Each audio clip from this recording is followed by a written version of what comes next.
Bentrovati, buon pomeriggio telespettatori di Antenna 3 Nord-Est. Siamo di nuovo in diretta per darvi conto di questa emergenza infinita sul fronte coronavirus. Iniziamo come sempre dai dati, dalla contabilità del contagio. Siamo in attesa, questo va detto, del secondo report di giornata che dovrebbe arrivare nella prima serata. Quindi i dati che vi do adesso sono quelli diramati questa mattina da Regione Veneto con Azienda Zero. Siamo arrivati a 14.624 casi totali di contagio in Veneto dall'inizio dell'emergenza. I casi attuali sono 10.789, 110 casi in più rispetto alla giornata di ieri, 16.598 i soggetti in isolamento, quindi c'è un dato in flessione, quello degli isolamenti domiciliari, anzi scusate, 16.958 per l'esattezza. 7 i decessi che si sono registrati nella notte tra l'azienda ospedaliera di Padova, l'ospedale Covid-19 di Schiavonia, Dolo e Treviso. 3 sono stati i decessi che si sono registrati all'ospedale di Vicenza. Continuano a calare, questo è il dato più rassicurante, i posti letto di terapia intensiva, che sono 219. Il calo è costante, ma è stato sottolineato oggi anche dal governatore Zaia, particolarmente importante. Quindi questa è la situazione mentre siamo in attesa del secondo report di giornata che vi daremo nel corso della nostra diretta o tutt'al più all'inizio dei nostri telegiornali. Quella di oggi è stata una giornata contrassegnata da diverse prese di posizione, soprattutto in ambito istituzionale. Il governo, si apprende da fonti interne di Palazzo Chigi, sta predisponendo il famoso piano della ripartenza dal 3 maggio in poi, andando a considerare la rimodulazione degli orari di entrata e di uscita dalle fabbriche e dagli uffici, questo per consentire anche una riorganizzazione del trasporto pubblico locale. Questo a Roma. A Venezia il governatore del Veneto Zaia dice di aver già pronto un piano per la ripartenza e che fra poche ore lo consegnerà al governo per una prima condivisione che sarà fatta poi anche con le parti sociali, quindi sindacati, categorie economiche che attraverso Confindustria Veneto dicono di essere pronte a partire e che nelle prossime ore a loro volta illustreranno un piano straordinario di riapertura in collaborazione con l'Università di Padova. Piano che sarà presentato, dice una nota di pochi minuti fa della Confindustria del Veneto, agli assessori regionali competenti Roberto Marcato e l'assessore Elena Donazzan. Assessore regionale Elena Donazzan, che è collegata con noi via Skype dalla sede di Veneto Lavoro. Buonasera Assessore, grazie come sempre per la sua disponibilità. Buonasera a voi e a tutti i telespettatori. Ecco Assessore, con lei partirei non dal lavoro, poi ci arriviamo perché chiaramente ci sono tante novità anche su questo fronte, ma dalla questione delle scuole. Lei da tempo è in contrasto con il Ministero e con la Ministra Azzolina sul nodo delle riaperture, posizione che ha rimarcato anche nelle scorse ore. Il governatore del Veneto Zaia oggi, a precisa domanda nel corso di una conferenza stampa, della solita conferenza stampa all'unità di crisi, dice: le scuole devono riprendere a settembre. Qual è la sua linea? Lei conferma la sua idea, cioè le scuole devono ritornare perlomeno ad aprire le loro porte, non importa se a giugno, ma forse anche a luglio, anche ad agosto se necessario. Ci dica un po'. Guardate, io penso prima di tutto al diritto degli studenti di tornare ad un clima il più possibile di normalità e anche poter vedere recuperate le lacune che evidentemente hanno sopportato e subito, perché è dal 26-27 di febbraio che sono a casa. Sono a casa e la modalità della formazione a distanza, per quanto in modo encomiabile fatta da molti docenti, però segna ovviamente il passo rispetto alle competenze che questi ragazzi devono avere. Io sono molto preoccupata per i bambini delle quinte elementari che devono andare in prima media, perché non potranno recuperare con i propri docenti l'anno successivo, e così per ogni ordine e grado. E io ho ritenuto e ho criticato molto il ministro Azzolina quando ha detto l'anno scolastico è finito, perché dire l'anno scolastico è finito oggi significa dire a ragazzi e a docenti che non devono più impegnarsi. Altra cosa è l'approccio che ha il Presidente quando dice noi siamo ancora in emergenza, siamo in emergenza di tipo sanitario, quindi sono due aspetti diversi. L'aspetto di tipo sanitario riguarda evidentemente tutti i condizionamenti che dovremmo avere nel dire quando si può riprendere a lavorare, andare a scuola, muoversi in autobus, andare via in maniera meno impeditiva rispetto a quella di oggi. Perché abbiamo sempre detto fin da subito che è un comitato scientifico che deve avvallare le nostre scelte. Però permettetemi, ci sono tre considerazioni. La prima è che non possiamo lasciare vuoti di conoscenza e lacune pesanti nei nostri studenti. La seconda, dove si può si deve recuperare, e si deve recuperare proprio in quei passaggi di ordine e grado. Si può usare il tempo dell'estate, io non so se il comitato scientifico ha già detto che comunque a tutto giugno e magari una parte di luglio le scuole sono insicure, o ci sarà ancora bisogno di l'impedimento alla mobilità. Se dovesse essere così è evidente che non lo faremo, ma la stessa domanda me la posso porre per settembre. La terza considerazione è quella che continuo a dire che a settembre si parte, il 1° di settembre, come sta dicendo il Ministro, diventa un po' un problema, perché se l'emergenza Covid sarà andata rallentando, vuol dire che avremo uno spiraglio di turismo e le nostre spiagge e il nostro territorio hanno bisogno di questo. E mandare i ragazzi a scuola, famiglie e ragazzi, significa impedire anche questo piccolo spiraglio di turismo. Ultima considerazione, poi le lascio la parola. Voi avete visto le famiglie con i bambini delle scuole elementari. I bambini hanno bisogno di socialità, di socializzazione, e i genitori di tornare a lavorare. Immaginatevi un tempo lunghissimo senza poter rientrare a scuola. Questo può essere un impedimento e ne ragioneremo. Quindi la sua idea è quella di andare un po' a rimodulare l'insieme delle attività scolastiche, quindi approcciarsi con una mentalità diversa rispetto a quella che finora si è adottata. Non parlare di inizio dell'anno scolastico in maniera tranchante, ma nemmeno di fine dell'anno scolastico. Questo è un po' il succo del discorso. Sì, bravo. E per sintetizzare, Voit, sono proprio due messaggi. Uno è il messaggio sbagliato che si dà a ragazzi e docenti che si stanno veramente impegnando molto. La seconda è chi mi dice che in termini di modello organizzativo io non possa fare un po' la mattina, un po' il pomeriggio, un giorno sì, un giorno no, proprio per tenere le distanze e poter far rientrare in una dimensione di scuola i nostri ragazzi, soprattutto quelli che devono fare il passaggio al grado superiore, perché altrimenti li lasceremo con profonde lacune.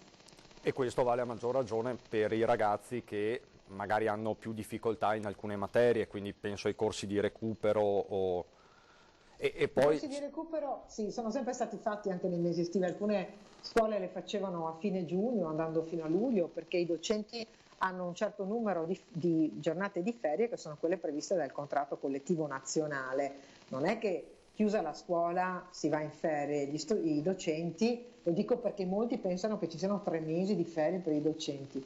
No, non è così, sono a disposizione delle scuole, sono a disposizione della programmazione, dell'aggiornamento e anche dei corsi di recupero. Si deve poter ragionare in modo flessibile e a comandare è un po' Covid e un po' il governo. E poi c'è il tema anche degli alunni con disabilità cognitiva, che hanno bisogno vedete, di... I più fragili hanno bisogno di tornare in una dimensione di scuola e di classe. I più fragili hanno bisogno di essere accolti dai professionisti e anche di allentare la pressione nelle famiglie, perché la bellezza di stare insieme lo è quando lo vivi in serenità. e ovviamente le famiglie si stanno accollate anche proprio alla gestione dei figli, anche in termini di accompagnamento nel fare i compiti, nell'aiutarli, soprattutto i più piccoli, a affrontare il mondo della scuola in questa forma così strana.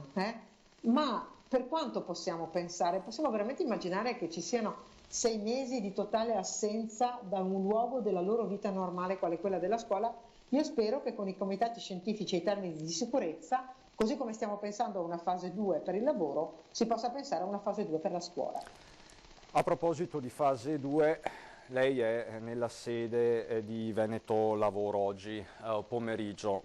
Poco fa, l'ho detto in apertura dell'edizione straordinaria, è arrivato un nuovo appello da parte della Confindustria del Veneto, quello di riaprire il prima possibile con tutte le garanzie del caso.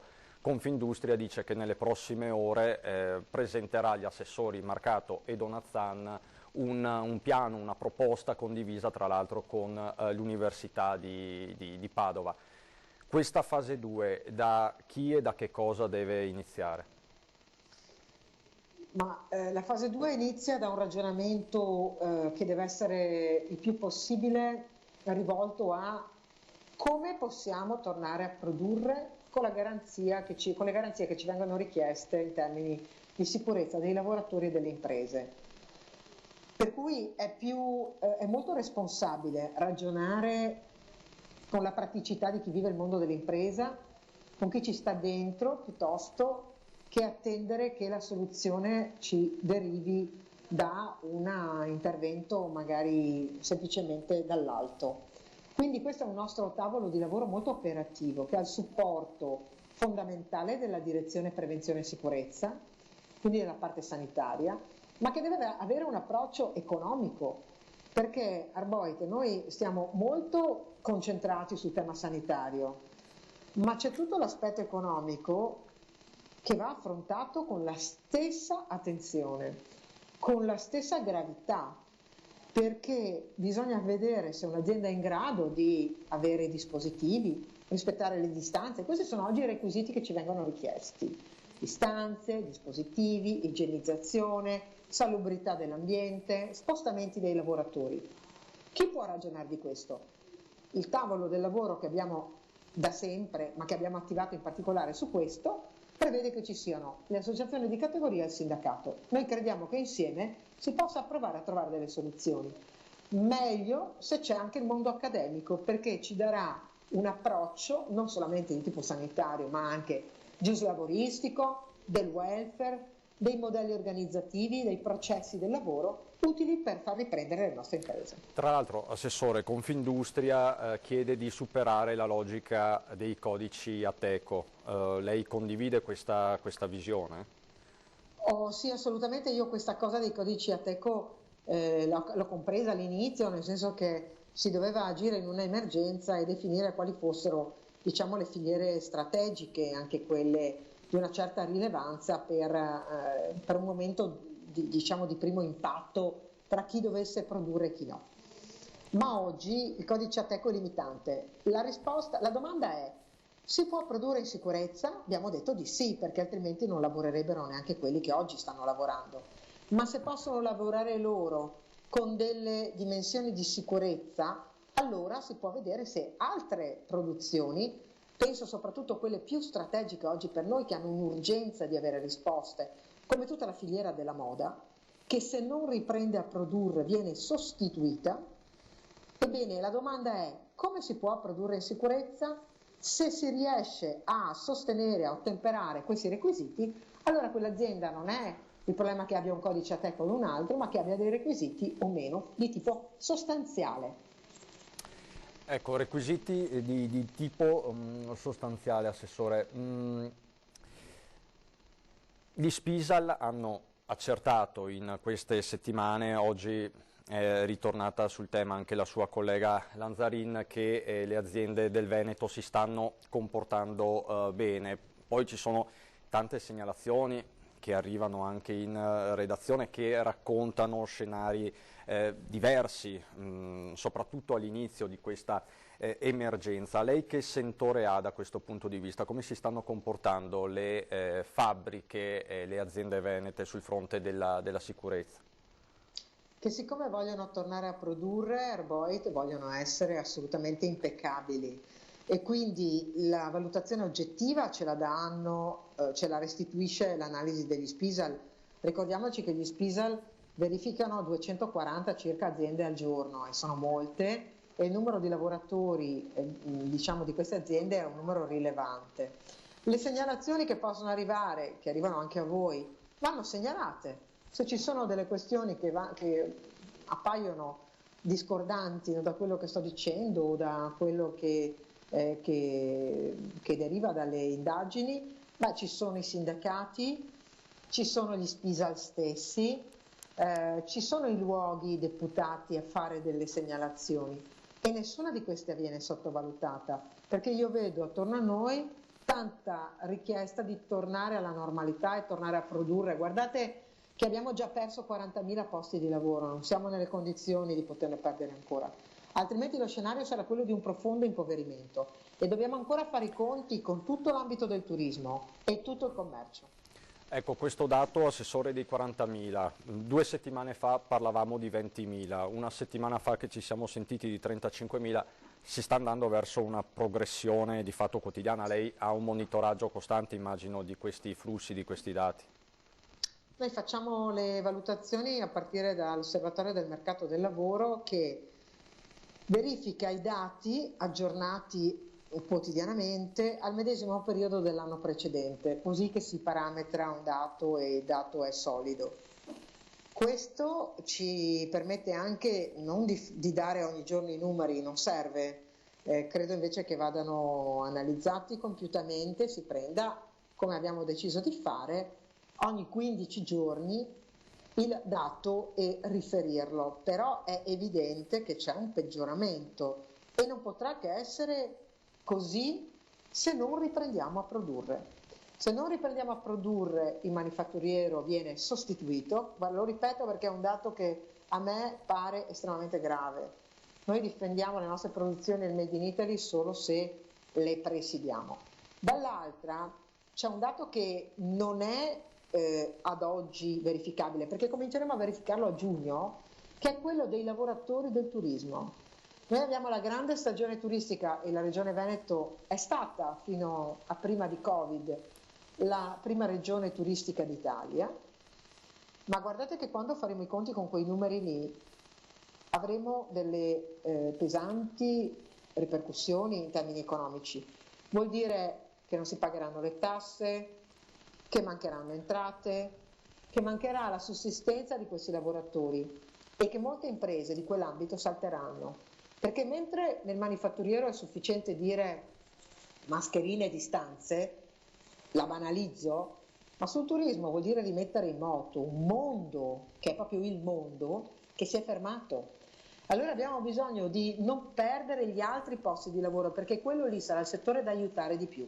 Ecco, ultimo flash proprio su questo, il turismo è un comparto che le sta particolarmente a cuore, più volte ne abbiamo parlato. Il dibattito sulla stagione turistica è aperto anche tra gli stessi operatori, c'è chi è ottimista e dice in qualche modo riapriremo anche le spiagge. In queste ore, in questi giorni stiamo vedendo anche dei progetti particolarmente avveniristici sul plexiglass nelle spiagge, poi possono piacere o meno. Quindi ci sono degli operatori ottimisti, ci sono degli operatori invece più pessimisti, soprattutto gli albergatori, che temono di trasformare i loro alberghi in ospedali sostanzialmente. Questo è quanto di più lontano da un'idea di vacanza. Lei che idea si è fatta parlando con gli operatori? Ci sarà una stagione turistica e se sì, come sarà? Quando partirà? Dobbiamo fare in modo che proprio dagli operatori arrivino tutti i suggerimenti, perché solo chi lavora in quell'ambito può fornire le giuste indicazioni, anche le richieste legittime. Se penso di risolvere io, ma nessuno di noi, né in giunta né sopra di noi, tutto il problema di comparti molto differenziati e di settori molto peculiari che vivono di vite e di esigenze diverse, sbaglieremmo proprio l'approccio.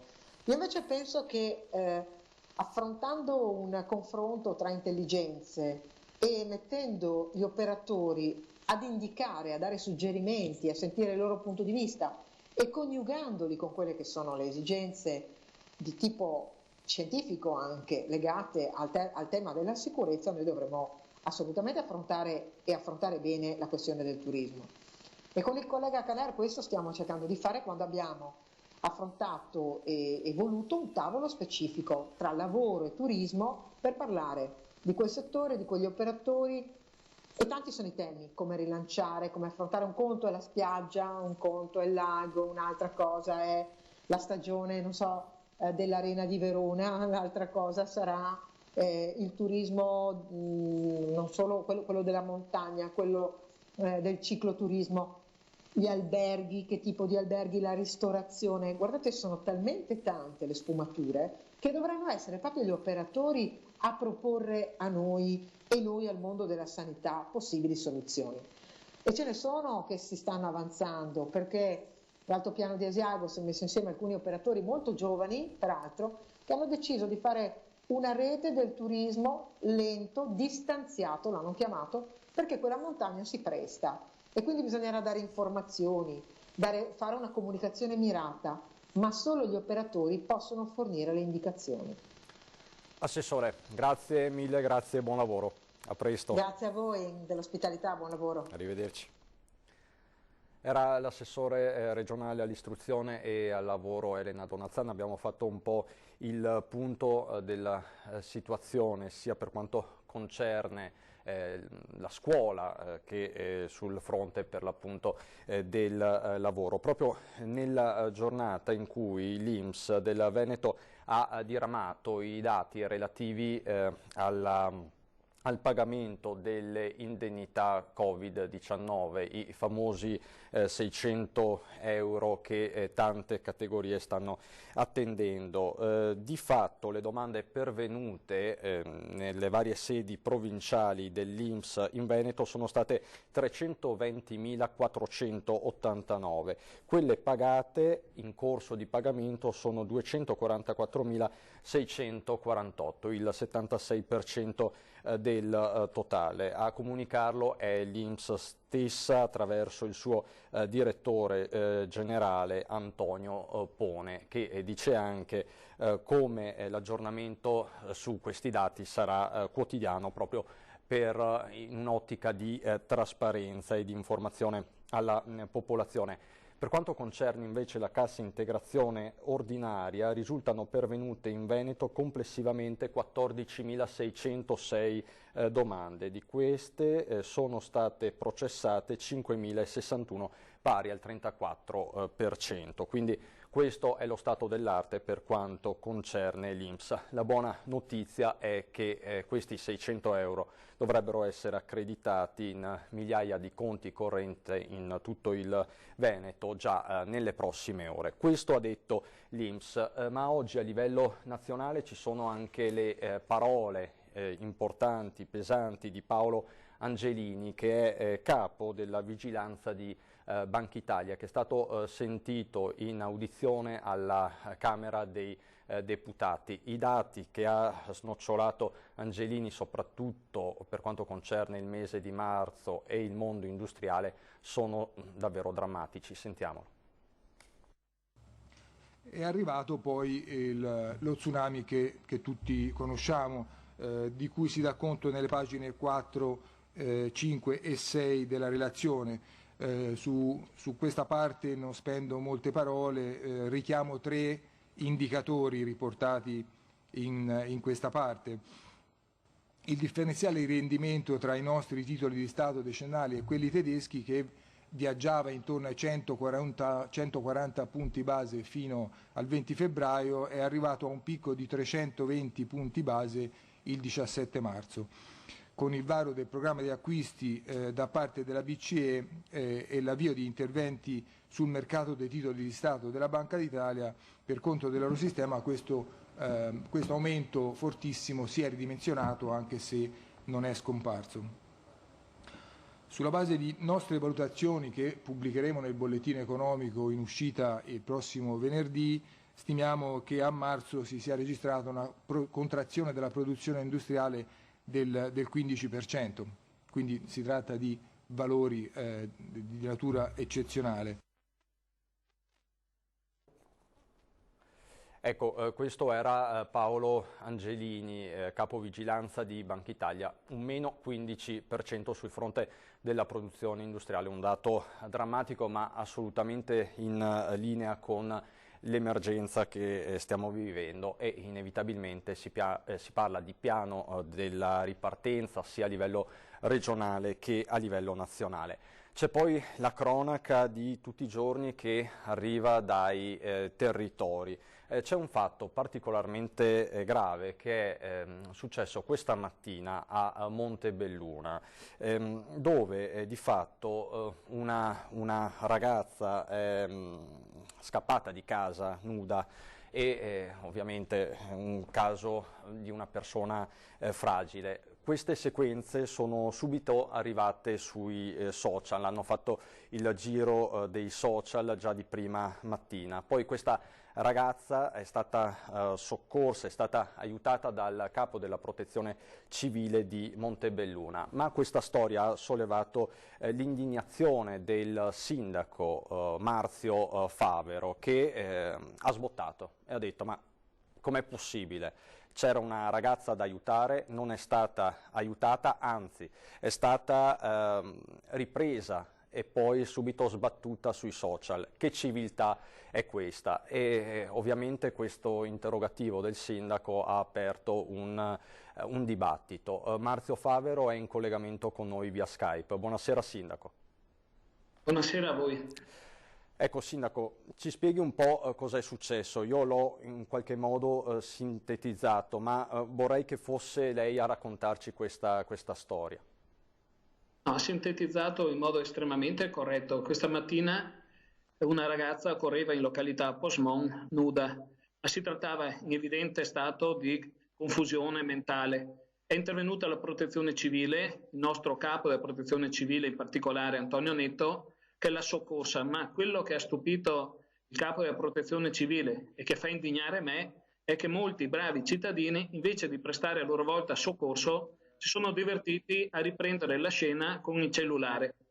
Ora, si sono comportati come dei guardoni. Non c'è stato nessun rispetto umano e cristiano nei confronti di una persona in difficoltà, e poi si sono preoccupati subito di pubblicare la notizia sui social.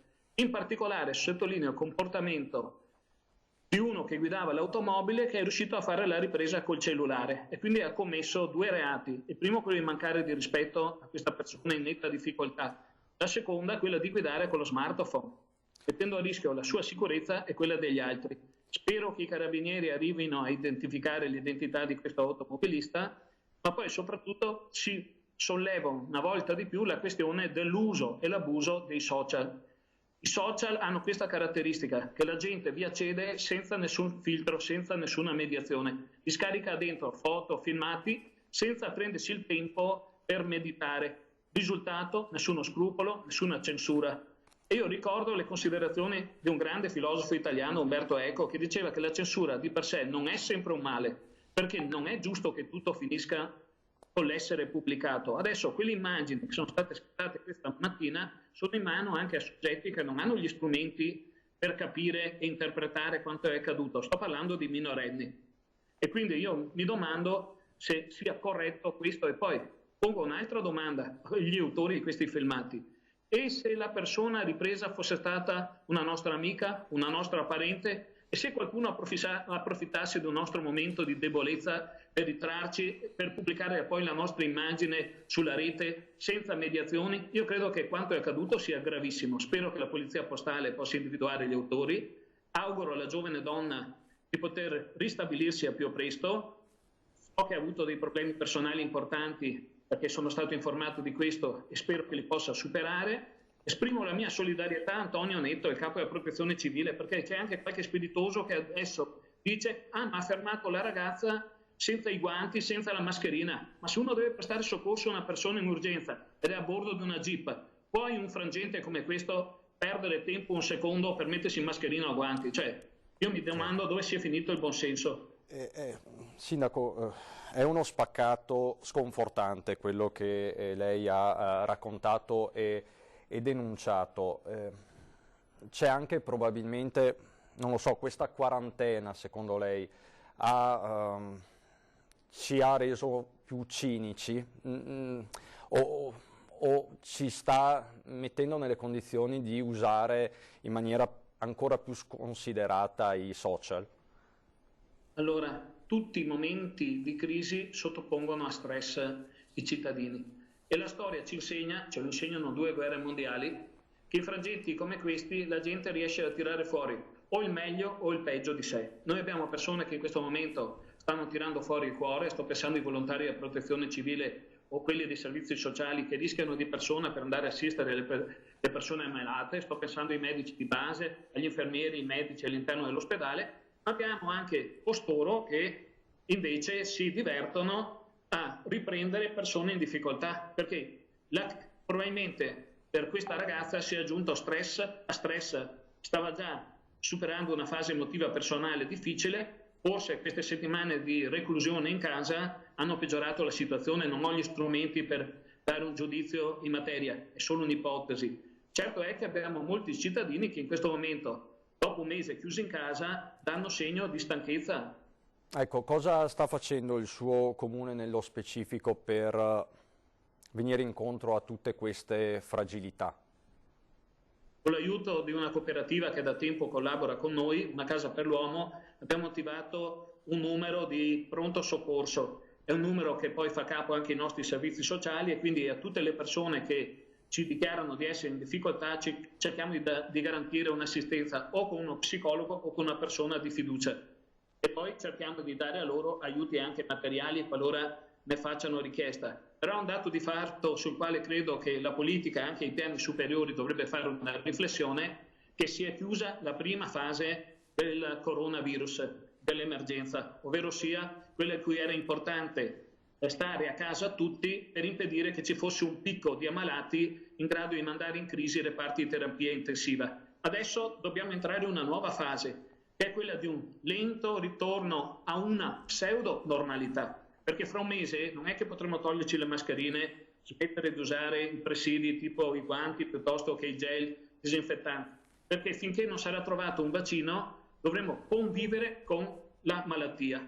Allora sarà opportuno trovare formule per consentire alle persone di tornare al lavoro, di fare un minimo di attività sociale, sfruttando anche le possibilità offerteci oggi dall'informatica per fare non azioni cattive come quelle di andare in internet per pubblicare le foto di persone in difficoltà, ma quelle per comunicare, per trasmettere conoscenza, come si fa a scuola con le lezioni a distanza, certo, per intrattenere rapporti sociali o anche per organizzare il lavoro. Tra l'altro, proprio di questo volevo parlare in ultima battuta con lei. Non è un fustigatore, lei non è un fustigatore della tecnologia. No, assolutamente. Tra l'altro il Comune di Montebelluna ha avviato un piano straordinario per l'acquisto di tablet da dare in comodato d'uso gratuito alle famiglie in difficoltà per la didattica online. Se non ricordo male, 140 tablet. Come sta procedendo questo piano straordinario?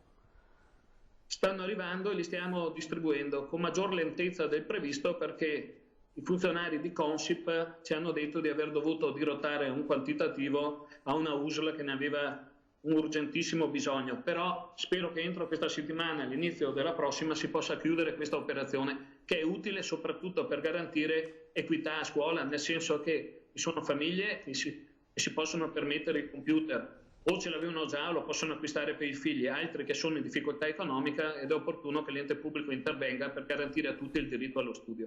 Quindi Sindaco ci dà una notizia, sono stati confiscati anche i tablet sostanzialmente? No, ci arrivano con un po' più di ritardo perché c'è stato questo problema, anche se capisco che vi possa essere una priorità per le esigenze delle aziende sanitarie locali perché con tutta evidenza hanno un bisogno straordinario non solo di mascherine, non solo di dispositivi di protezione individuale, anche di strumenti per poter continuare a comunicare, magari anche con i familiari che hanno la sfortuna di avere dei parenti in ospedale. E c'è anche questa esigenza, quella di garantire un contatto fra chi è ricoverato col Covid e la famiglia. Guardate, ho avuto più di una segnalazione a riguardo e ringrazio i responsabili dell'USL 2 di Treviso perché in qualche caso sono riusciti a ricostruire i rapporti fra i familiari, quelli che sono a casa e quelli che sono in ospedale. Certo, e molto spesso lo abbiamo anche noi documentato come la tecnologia, se utilizzata in un modo corretto, possa accorciare le distanze e farci anche crescere. Quindi i tablet, l'appello ai giovani di Montebelluna è: vi arriveranno, ma usateli nella maniera corretta. Questo lo possiamo dire, insomma. Quello che a me spiace è che a usare oggi questi sussidi in maniera non consapevole sono adulti, cioè persone che dovrebbero avere la consapevolezza di quello che fanno. Io lo ripeto, c'è qualcuno di noi che può dirsi senza peccato? Io credo di no. E ci piacerebbe che qualcuno pubblicasse una nostra immagine decontestualizzata per metterci in difficoltà. Credo proprio di no. Allora, come diceva il santo, non fare agli altri quello che non vorresti che gli altri facessero a te. Sindaco, grazie soprattutto per il messaggio. Buon lavoro. Buon lavoro a tutti voi. Grazie. Adesso per noi c'è un momento di pubblicità. A dopo.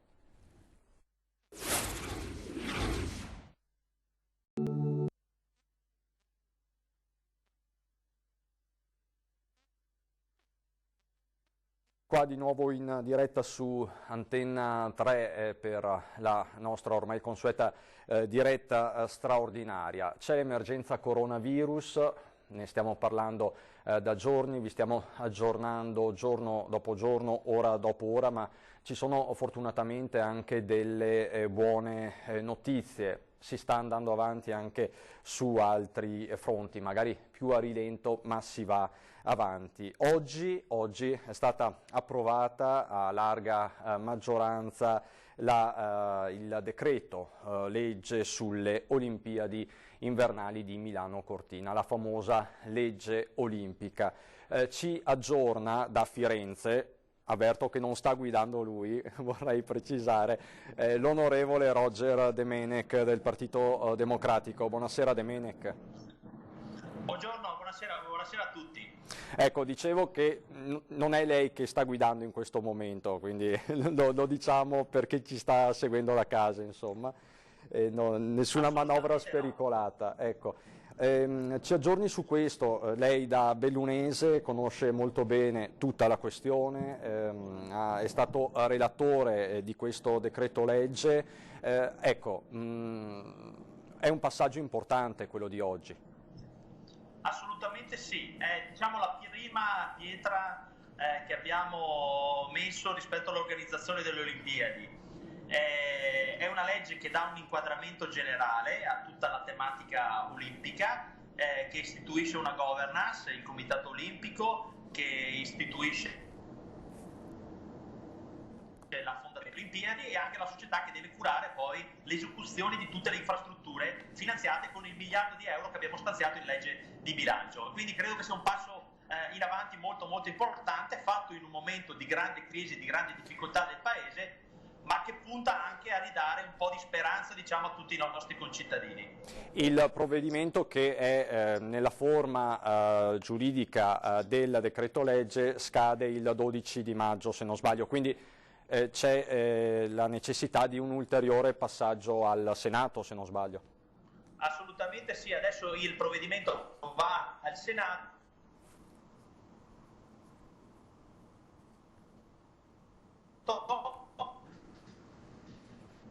Che deve approvarlo entro l'11 maggio. Modifiche, io sottolineo una, abbiamo introdotto all'articolo 3 anche un forum presso la Presidenza del Consiglio dei Ministri per la sostenibilità e l'eredità olimpica. Due misure molto importanti. Sostenibilità vuol dire Olimpiadi a impatto zero da una parte, eredità vuol dire che devono rimanere delle legacy, delle eredità importanti a tutti i territori coinvolti, quindi due elementi molto importanti, coinvolgendo in primis ovviamente tutti gli enti locali. Demenec, torniamo poi sul tema dell'emergenza, soprattutto su quello dell'emergenza economica. Il governo, fonti interne di Palazzo Chigi, sta lavorando alla seconda fase, soprattutto sul discorso delle aperture, dell'ingresso e dell'uscita da e verso le fabbriche e gli uffici, alla rimodulazione del trasporto pubblico locale. Ecco, questa seconda fase da che cosa sarà contrassegnata? Quali sono le notizie fresche di giornata delle quali ci può parlare? Beh, sicuramente stiamo lavorando in maniera importante intanto sul decreto che verrà approvato, spero quanto prima, speriamo già alla fine di questa settimana, che dovrebbe immettere nel sistema economico molta liquidità e molte risorse per ovviamente venire incontro alle situazioni di difficoltà, in primis, lo dico in maniera molto netta, quella del turismo in particolare, e quindi questo è un decreto molto importante. Le cifre in campo, come abbiamo visto, sono molto importanti. La settimana prossima approveremo lo sforamento ovviamente ancora dei parametri dell'indebitamento, cosa fondamentale, ripeto, per immettere ancora un po' di risorse nel sistema produttivo, oltre ovviamente a rinnovare tutti quei provvedimenti che abbiamo già fatto e che valgono per il mese di marzo e per l'inizio di aprile, cioè i provvedimenti che riguardano le famiglie, i piccoli artigiani, la cassa integrazione, eccetera eccetera. Altro tema fondamentale che citava lei per l'appunto è quello di organizzare la fase 2, organizzare le aperture che saranno ovviamente scaglionate e che saranno fatte soprattutto garantendo in primis la sicurezza sanitaria. Non possiamo permetterci di sbagliare da questo punto di vista, sicurezza sanitaria dei cittadini tutti e soprattutto di chi dovrà riprendere al lavoro e quindi aprire in maniera scaglionata tutte le attività produttive per permettere una ripresa del ciclo economico, però sempre in piena sicurezza. Su questo, come sappiamo, proprio in queste ore sta lavorando una commissione ad hoc presieduta da Colao, che è appena stata nominata da Palazzo Chigi, sta facendo un lavoro intrecciando la parte scientifica medica con quella produttiva, e credo insomma che con la lungimiranza che abbiamo usato fino ad oggi possiamo pensare a rimettere in moto il sistema produttivo, perché è ovvio insomma che abbiamo questa necessità sempre di più sui nostri territori. Domenico, all'interno della maggioranza di governo ci sono delle tensioni, degli attriti, inutile negarlo, attorno al tema del MES, del fondo salva stati. Ieri il suo segretario Zingaretti ha preso una posizione molto netta, dicendo di fatto al Premier Conte di ragionare in maniera più elastica su questo MES, quindi di accettare sul tavolo della trattativa il fondo salva stati, perlomeno nella parte di quei famosi 37 miliardi liberati senza condizionalità a favore della sanità. Com'è la situazione? Rischia il governo su questa partita? Ma io spero sinceramente che prevalga il buon senso. Io sono, da uomo di montagna, sono molto concreto. Se ci sono delle risorse che possiamo intercettare in campo europeo, che si chiamino MES o qualsiasi altro nome, che non hanno condizionalità, cioè che non mettono condizioni rispetto alla capacità di spesa, secondo me il Paese deve cogliere. Il momento è straordinario, c'è un'emergenza mai vista, che è accompagnata, un'emergenza sanitaria accompagnata ovviamente da una crisi economica che sarà scontata. Io credo che tutte le risorse che il panorama internazionale, l'Europa mette a disposizione, noi abbiamo l'obbligo di coglierle, ovviamente partendo dal presupposto che non ci dobbiamo fare condizionare da nessuno e quindi non dobbiamo firmare contratti in bianco. Io spero che la trattativa in campo europeo vada avanti in questo senso. Se va avanti in questo senso, poi dire di no mi sembra molto complicato, perché vorrebbe dire buttare via la possibilità di investire in un campo sanitario risorse importanti e di dare delle premialità magari a chi è stato in trincea fino ad oggi, per esempio. Quindi credo che sia molto importante. Ecco, io spero che la politica metta da una parte insomma le questioni quasi ideologiche per andare sulla concretezza dell'azione. Noi abbiamo bisogno di essere molto concreti e di affrontare in maniera unitaria una sfida che non è mai avvenuta nel nostro paese in maniera così radicale, così grave come è stato il virus e la pandemia che stiamo vivendo.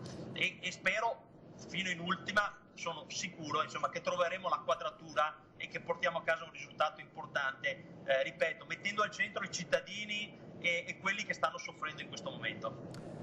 Da Bruxelles ritorniamo a noi, la riporto Demenec nel bellunese, e lei lo ha detto poco fa, è uomo di montagna, uomo del territorio, è stato sindaco di Ponte nelle Alpi, quindi conosce bene la realtà bellunese. Una realtà che sta facendo i conti con un'emergenza molto forte in queste settimane. I dati da Belluno ci dicono che c'è un'incidenza molto alta del virus in montagna.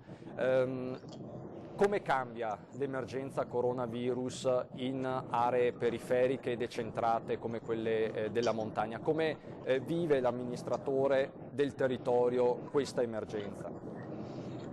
La vive, credo, in maniera molto, molto pesante, perché accompagniamo alla gravissima emergenza, molto probabilmente dovuta al fatto anche e soprattutto che siamo una provincia che fa del turismo e quindi della mobilità delle persone un fattore di sviluppo, e quindi cambieranno i modelli di relazioni. Questo vorrà dire affrontare una stagione turistica futura in maniera completamente diversa da quello che abbiamo fatto nel passato. Sarà una sfida enorme per le nostre località. Noi abbiamo, lo dico anche da presidente del comitato paritetico per la gestione dei fondi di confine, abbiamo investito molto nel turismo. Oggi dovremo cambiare l'approccio, e anche gli amministratori, che io ringrazio, perché insomma da ex sindaco ringrazio veramente chi lavora nella frontiera del comune per dare soddisfazione ai cittadini.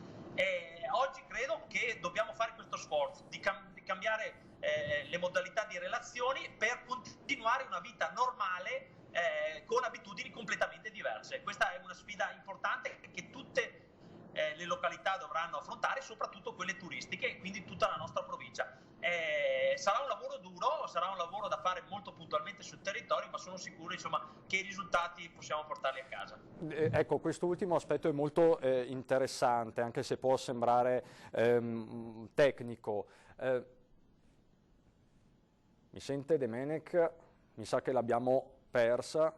Adesso, ecco, la rivedo. Questo punto specifico per quanto concerne il fondo dei comuni di confine, che riguarda Bellunese ma anche la montagna vicentina e quella veronese, significa una ripartizione diversa dei fondi? Significa che in questi 15 giorni io ho firmato una determina del Presidente, intanto per velocizzare i pagamenti. Abbiamo dimezzato i tempi di pagamento delle risorse che erano a disposizione, intanto sui progetti già approvati. Importante liquidità da dare ai comuni, che poi le gireranno alle imprese che hanno lavorato. E poi io credo che dovremmo fare tutti assieme, con il solito metodo che parte dal basso, quindi dall'amministrazione, una riflessione importante su come spendere le risorse del futuro. Noi abbiamo rifirmato l'intesa, abbiamo garantito queste risorse anche per i prossimi anni, almeno fino al 2023, e credo che su questo una riflessione.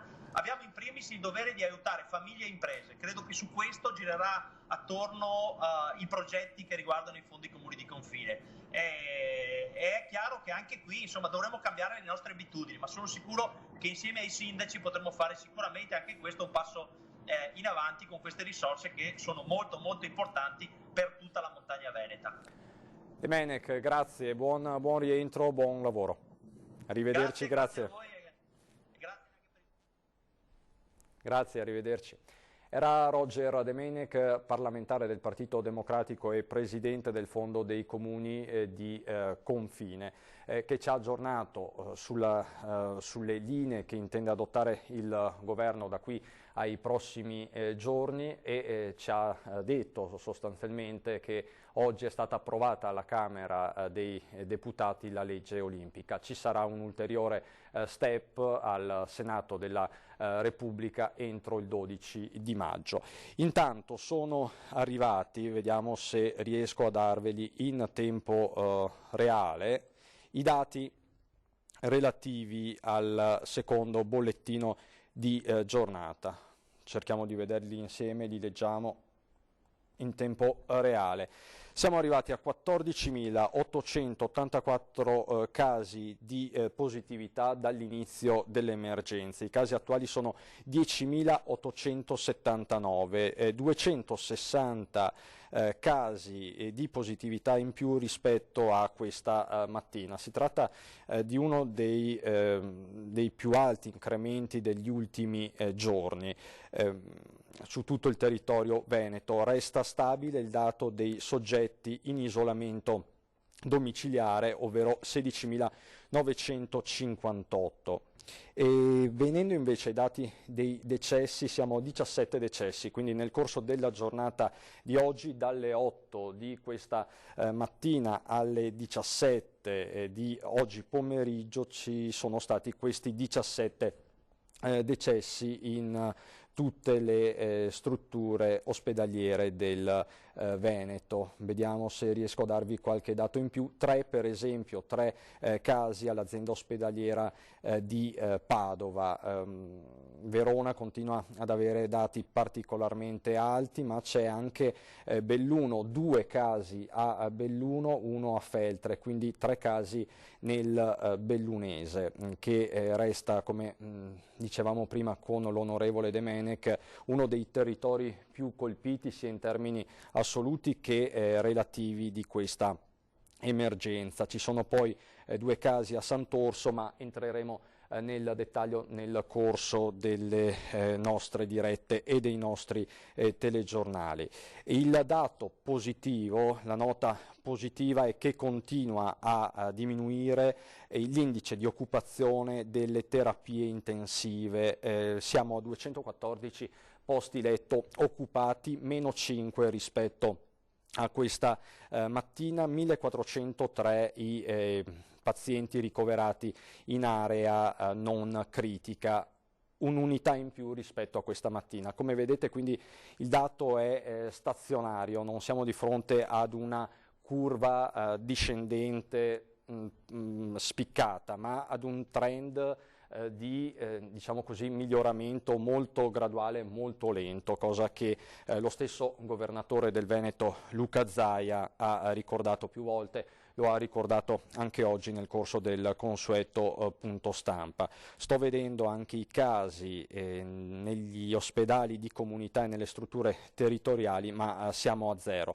Dall'inizio dell'emergenza siamo a 959 decessi, quindi ci stiamo avvicinando a quota 1000 per quanto concerne i soggetti morti con Covid-19 tra le strutture ospedaliere e quelle territoriali.